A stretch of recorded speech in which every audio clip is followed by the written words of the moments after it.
지난번 우리가 태국을 또 이렇게 함께 협력하고 있는 김민수 선교사님이 오셔서 말씀을 전해 주실 때 한마디가 제 가슴에 깊은 울림이 되었는데 그게 뭐냐면 그 김민수 선교사님이 결혼을 하고 난임으로 굉장히 많이 힘든 시간을 보냈었습니다. 그래서 시험관을 통해서 쌍둥이 아이를 낳았는데요. 그 유하와 미나 두 딸아이가 26개월 때 코로나가 한창일 때 한 교회에 파송을 받아서 그 태국으로 떠납니다. 근데 이 아이들이 지금은 자라서 한 6살, 7살 정도 됐거든요. 이 아이들이 지금 이제 말도 통하고 좀 둘러보니까 이게 대한민국이 아니고 이 태국이라는 나라에 와서 엄마 아빠가 장애인들을 위해서 선교하고 있는 모습을 보니까 좀 당황스러운 거예요. 그래서 이 아이들이 어느 날 선교사님에게 이렇게 말했다는 거예요. 아빠 엄마 왜 태국에 오는데 우리 동의 없이 여기에 왔어요? 저는 한국에 있는 앞을 보지 못하는 외할머니를 살피고 외할머니와 함께 지내고 싶은데 왜 우리 허락도 없이 우리가 여기 살아야 돼요? 이렇게 따지듯이 말하는 거예요. 그러면서 엄마 아빠 우리한테 미안하다고 사과하세요. 왜냐하면 자기들은 여기 있고 싶지 않은 거예요. 근데 왜 우리를 데리고 여기 왔냐? 라고 물어서 본인이 몇 번이고 사과를 했다라고 이렇게 말씀을 하더라고요. 그러니까 그때는 너희가 아무리 이야기를 해줘도 알아듣지 못하는 어린 아이였기 때문에 엄마 아빠가 너희들의 동의를 구하지 못하고 왔어. 미안해 얘들아 라고 이야기했다라는 겁니다. 그러니까 언어와 문화와 환경이 전혀 다른 낯선 곳에 선교사로 떠난다는 건요 쉽지 않은 일입니다. 이와 같이 또 다른 한 선교사님 가정이 하나님의 부르심을 받고 아프리카 선교사로 떠날 때 가장 어려웠던 게 자신의 어린 아이들이었다라고 해요. 한 5살, 6살짜리 아이들을 데리고 아프리카 케냐로 떠나야 됐는데 이 아이들을 어떻게 설득하고 이해할 수 있도록 설명할까? 그게 가장 큰 고민이었다라고 합니다. 왜냐하면 아프리카에 가서 이 아이들이 굉장히 힘들어하면 어떡할까? 선교에 대해서 하나님에 대해서 부정적으로 여기거나 생각하면 어떻게 할까라고 고민했다라는 거예요. 어떻게 하면 우리 아이들이 같은 마음, 같은 뜻으로 순종하며 나아갈 수 있을까? 근데 이 선교사님이 아프리카 선교사로 떠날 때 마침 라이언 킹이라는 애니메이션 영화가 한창 방영되고 있을 때 영화관에서 방영될 때 아프리카를 배경으로 한 영화였기 때문에 이 아이들이 그 영화를 보면서 너무너무 좋아했다라는 거예요. 그래서 선교사님이 이제 이때가 기회다라고 생각을 해서 얘들아 너희들 심바 보고 싶지 않니? 그러니까 막 보고 싶다는 거예요. 왜냐하면 아이들이 수십 번이나 그 영화를 보면서 그 내용들을 너무나 잘 알고 있었다라는 거예요. 그 심바가 뭐냐면 케냐어로 사자라는 뜻이래요. 심바가 너무 보고 싶다는 거예요. 그럼 우리가 심바가 있는 데로 갈까? 아이들이 좋다라는 거죠.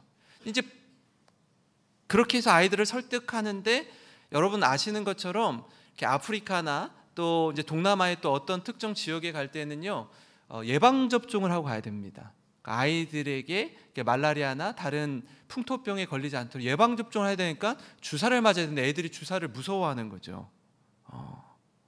왜 이걸 맞아야 되는 거예요? 묻는 거예요. 그러니까 애들이 너무 무서워하니까 이걸 맞아야 아프리카에 갈 수 있어.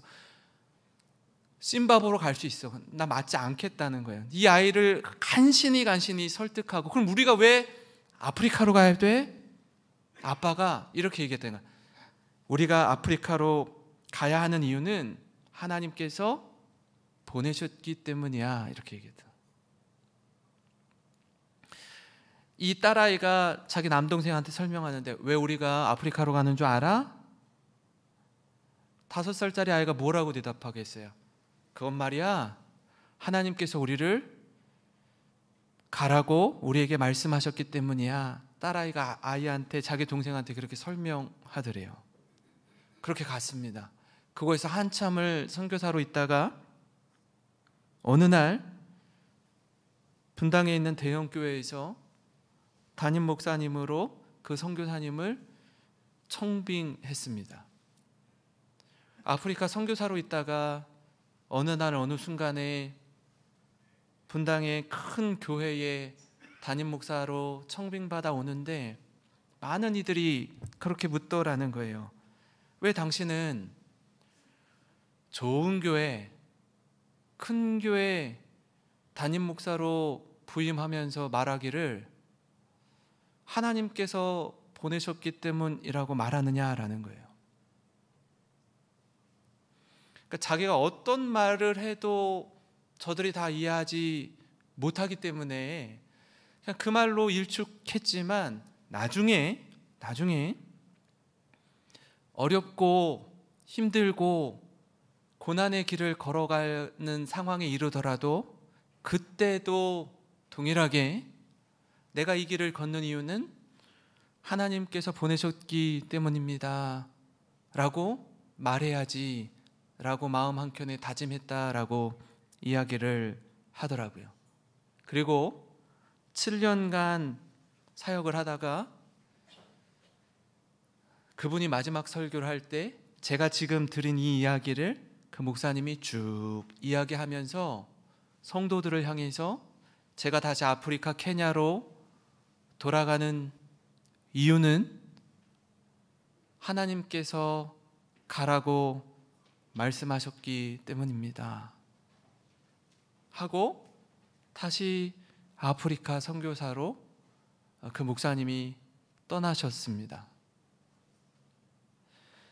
여러분, 우리 인생 가운데 하나님이 꽃길을 걷게 하실 때도 있지만 가시밭길을 걷게 하실 때도 있습니다.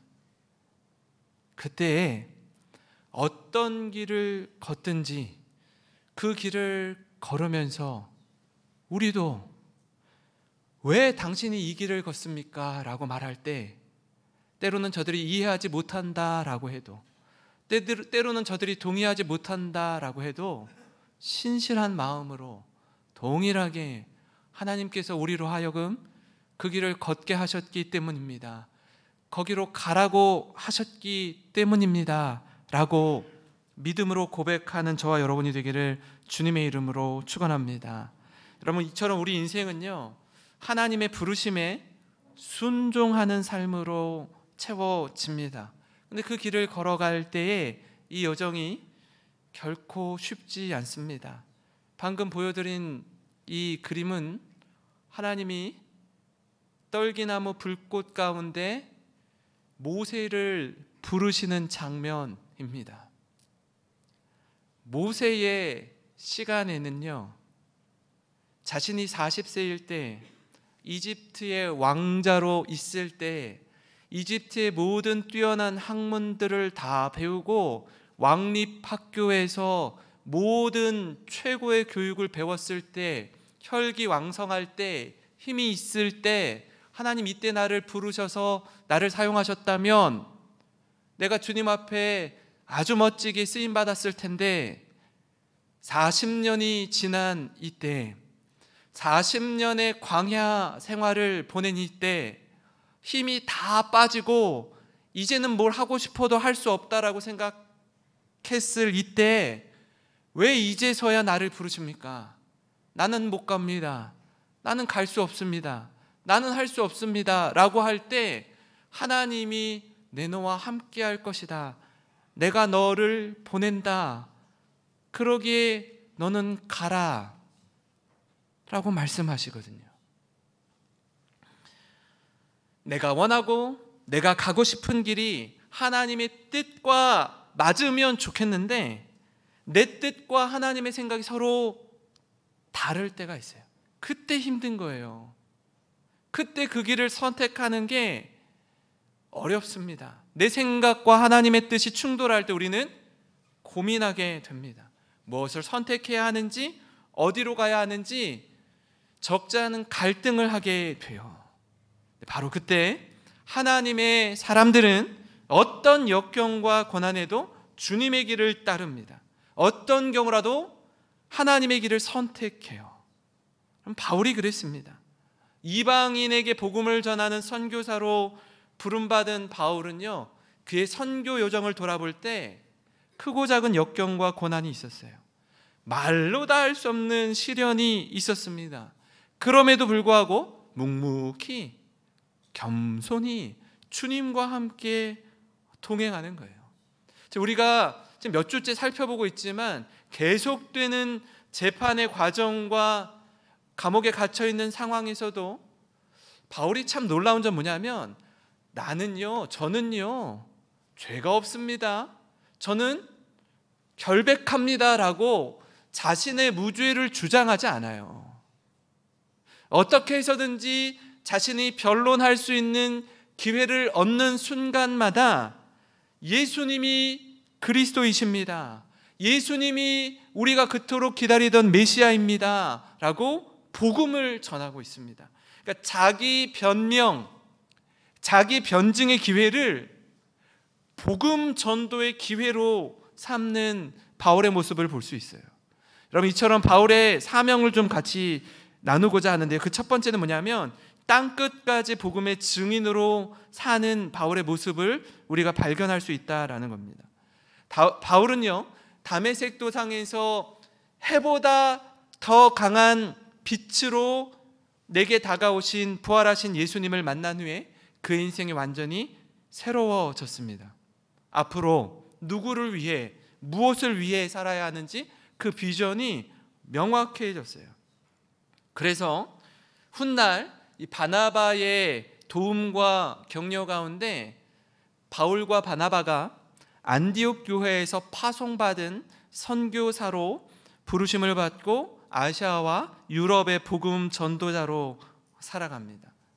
여러분, 이 말 뜻을 아세요? 불광, 불급이라는 단어가 있습니다.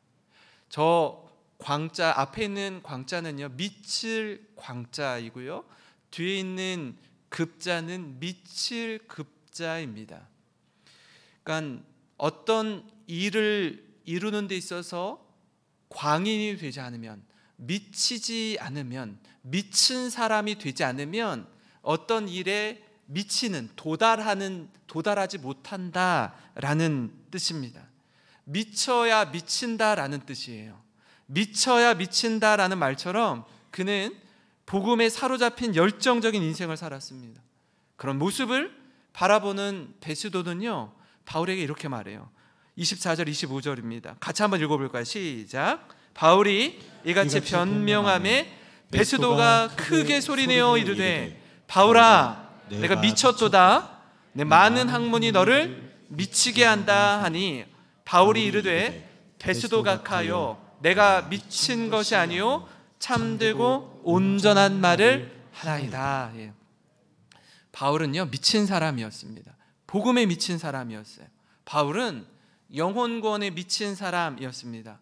그래서 누구를 만나든 그가 자신을 변호하기보다는 나를 구원하신 예수님을 전하는 거예요. 그러니까 바울의 간증을 듣는 베스도와 아그리빠와 버니게를 비롯한 시중의 높은 사람들은요, 원하든 원하지 않든 바울이 전하는 복음을 들을 수밖에 없는 거예요. 이 참 흥미로운 게 뭐죠? 자신을 변증하고 변호할 기회를 주는데 그 수많은 높고 낮은 사람들 앞에서 바울이 너무나 멋지게 담대하게 복음을 전하는 겁니다. 사실요, 바울은 이런 높은 사람들을 만날 기회가 흔치 않아요. 그죠? 이런 사람들을 다 모으고 복음 전하기가 거의 불가능한 일이에요. 근데 어떻게 해서 지금 이 사람들이 모여 있는 거예요? 자신은 죄수고 자신을 심판하고 재판하기 위해서 모인 사람들인 거예요. 굉장히 아이러니하지 않아요?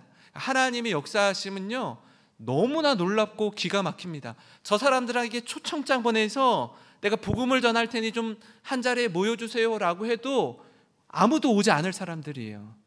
근데 자신이 죄수의 신분임에도 불구하고 너무나 담대하게, 너무나 멋지게 하나님의 복음을 저들에게 힘있게 전하는 겁니다. 저들에게 복음을 전하고 싶어도 저들이 우리에게 관심도 없고 만나주지도 않기 때문에 복음 전하기가 여간 어려운 게 아니에요. 근데 바울이 신문을 받으니까 이 기회를 얻어서 복음 전하기에 힘쓰는 겁니다. 베스도도 아그리빠도 이렇게 말하는데 27절 28절입니다. 제가 한번 읽어드릴게요. 아그리빠 왕이여 선지자를 믿으시나이까? 믿으시는 줄 아나이다. 아그리빠가 바울에게 이르되 네가 적은 말로 나를 권하여 뭐가 되게 하려는도다? 그리스도인이 되게 하려는도다. 쉽게 말하면 뭐냐면 야, 너 지금 나한테 전도하는 거야?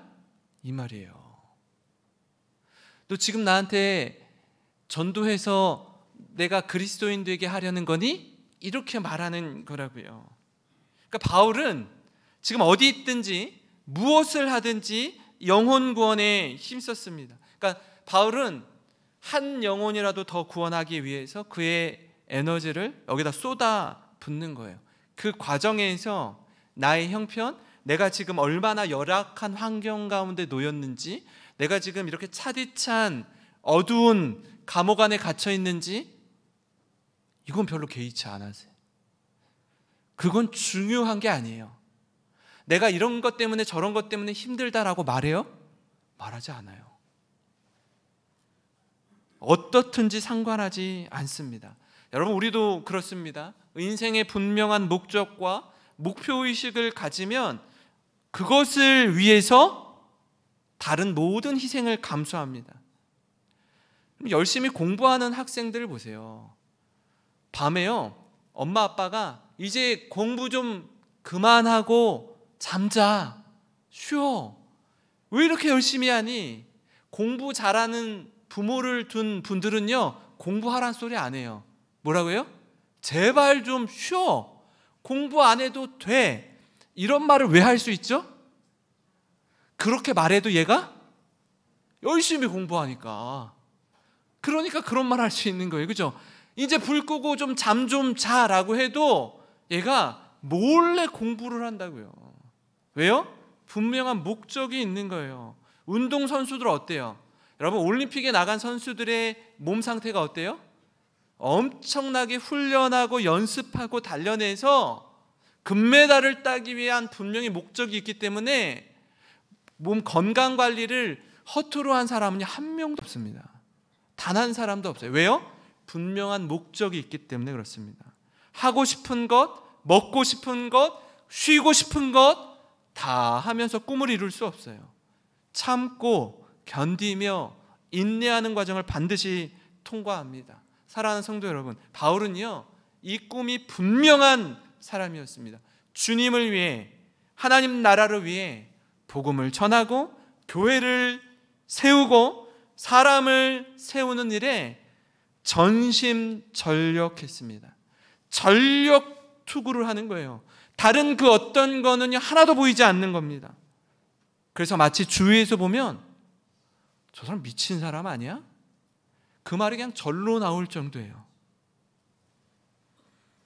복음 전파를 위해서라면 생명까지 아끼지 않는 미친 사람처럼 보이는 겁니다.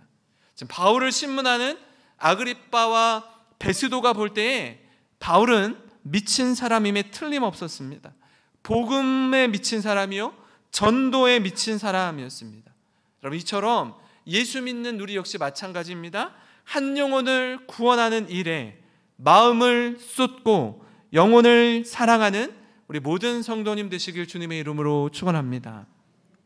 그런가 하면요, 바울의 사명 다른 한 가지 뭐냐면 오늘 말씀의 제목처럼 나와 같이 되기를 원한다라고 이야기하는 겁니다.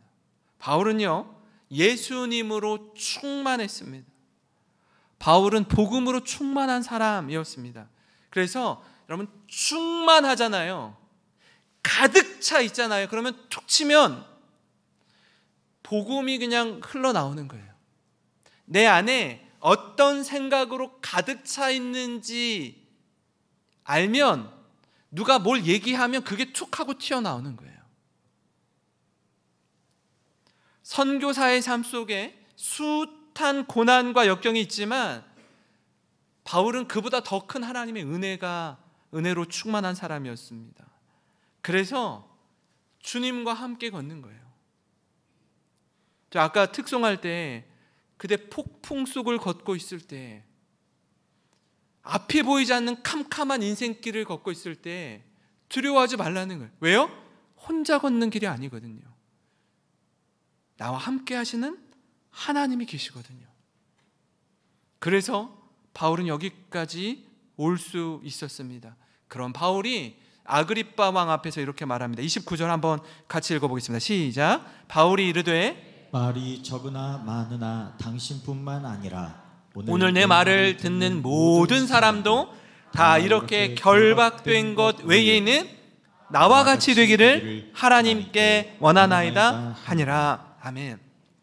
지금 본인이 포승줄에 꽁꽁 결박된 채로 사람들 앞에 서서 복음을 전하는 것 같아요. 한번 그 두 가지 양상을 한번 보세요. 높은 사람들, 왕과 총독과 시중에 높은 사람들이 얼마나 화려한 옷을 입고 우아하게, 멋지게, 당당하게 바울 앞에 서 있겠습니까? 본인은 결박된 상태로 있는 거예요. 근데 지금 누가 누구에게 복음을 전해요? 바울이 저들에게 너무나 담대하게, 너무나 당당하게 힘있게 복음을 전하는 거예요. 결박된 것 외에는 당신들이 나와 같이 되기를 원하나이다. 여러분, 이거 엄청난 자신감입니다. 엄청난 고백이에요. 한번 생각해 보세요. 누가 다른 사람에게 여러분 나와 같이 되었으면 좋겠습니다, 여러분 나 같은 사람이 되세요, 뭐 다른 사람은 차치하고요, 여러분이 여러분의 자녀들에게 내 아들아, 내 딸아, 아빠처럼만 살아봐, 엄마처럼만 살아봐, 이런 말 하기 쉽습니까? 그러지 않아요. 왜요? 우리가 얼마나 약하고 부족한 자인지 우리 스스로 알기 때문에 그래요. 나도 내 자신이 못마땅한 구석이 너무나 많은데 누구 보고 나와 같이 좀 살아보라고, 나와 같이 되기를 원한다라고 어떻게 얘기를 해요? 나도 내가 마음에 들지 않는데. 그런데 지금 바울의 간증, 바울의 변증을 듣는 이들은요, 당시 최고의 고위 관료들이었습니다. 그런데 저들이 생각할 때는 본인이 사회적으로 지위와 명성과 높은 자리에 있고 나름 성공한 자리에 있다라고 스스로 생각하고, 남들이 자신들을 우러러보는 걸 자랑스러워하고 나처럼 돼봐 라고 말할 법한 사람들 앞에서 죄수로 잡혀있는 바울이 내가 결박된 것 외에는 당신들이 나와 같이 되기를 원하, 이거는요 엄청난 반전인 거예요. 보통 자신감으로는 할 수 없는 말입니다. 얼마나 위풍당당한지 모릅니다. 가장 초라하게 보이고 가장 위축될 수 있는 그 자리에서 가장 당당하고 힘있는 모습으로 저들에게 복음을 전하는 거예요.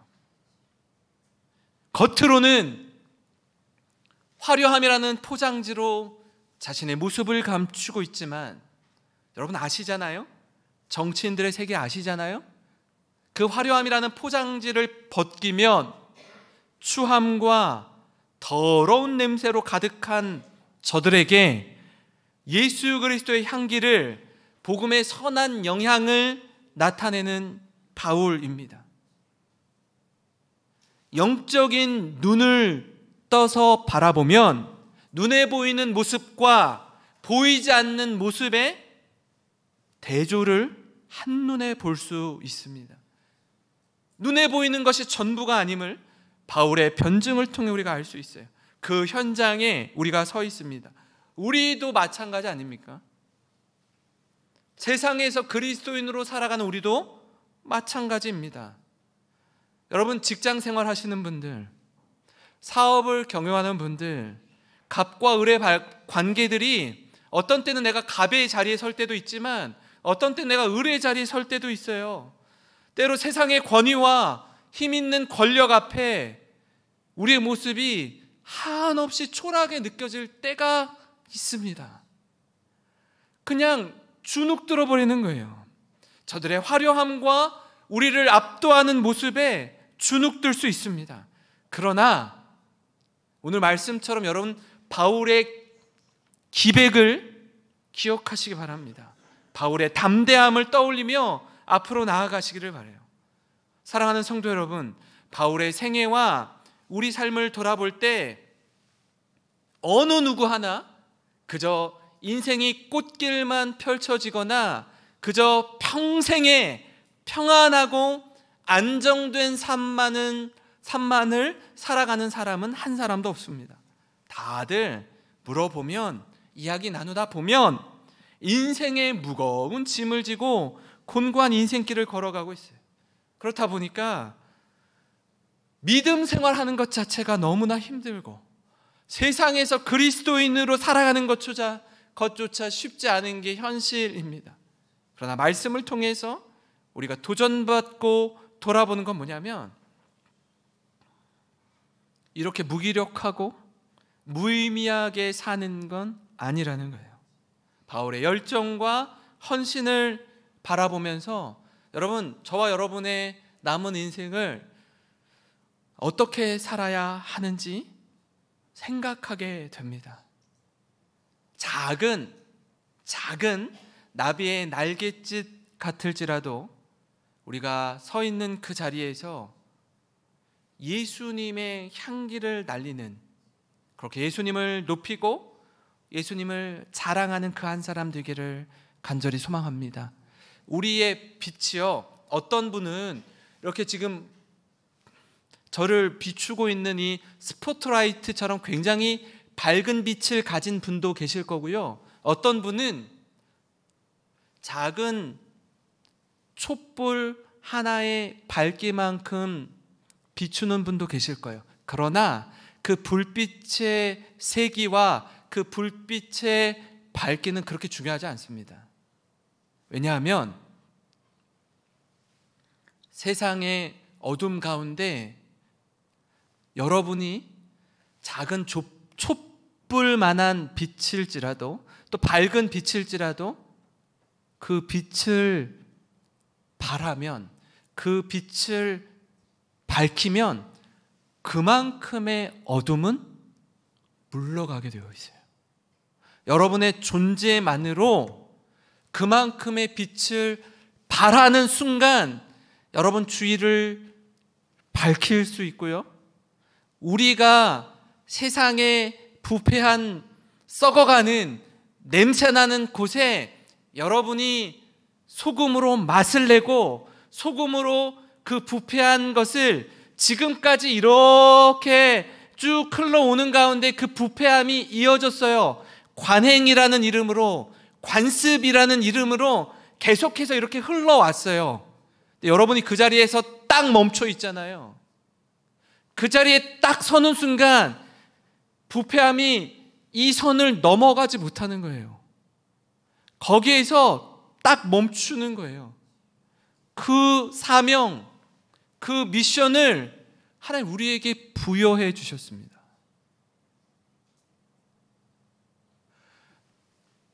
새벽 기도를 올 때 신호등이 전멸 신호등으로 바뀌는 경우도 있고 신호등이 살아있는 경우도 있어요. 새벽에는요, 차들이 그냥 가요. 대충 좌우를 살피고 빨간불이어도 가요. 그죠? 근데 우리가 가다가 빨간불이 들어오잖아요. 아무도 보는 사람이 없어요. 빨간불이 들어올 때 우리가 멈추면, 우리가 그 등 앞에서 멈추면 어떻게 해요? 그 뒤에 있는 차들은 자동으로 멈추게 되는 거예요. 신호를 지킬 수밖에 없게 되는 거예요.